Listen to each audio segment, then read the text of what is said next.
Everyone, ఈరోజు నేను చెప్పబోయే టిప్ ఏంటో తెలుసా? ఎవరికైతే యూరినరీ ట్రాక్ ఇన్ఫెక్షన్స్ అంటే మూత్రాశయం దగ్గర పెయిన్ కానీ, వాపు కానీ, మంట కానీ, అంటే మనం యూరిన్ పాస్ చేసేటప్పుడు కొంతమందికి మంట వస్తుంది, నొప్పి వస్తుంది. సో కొంతమందికి యూరినరీ ఇన్ఫెక్షన్స్ అనేది వస్తూ ఉంటాయి కదా.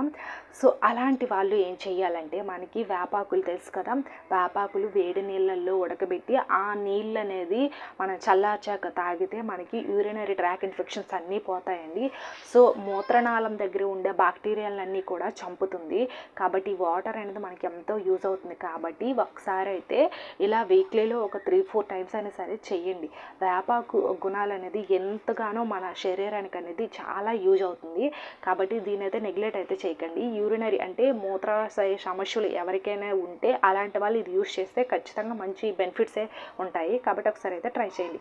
ఐ హోప్ ఈ వీడియో మీకు ఇన్ఫర్మేటివ్ ఉంటే ఖచ్చితంగా వీడియోని లైక్ చేయండి, షేర్ చేయండి.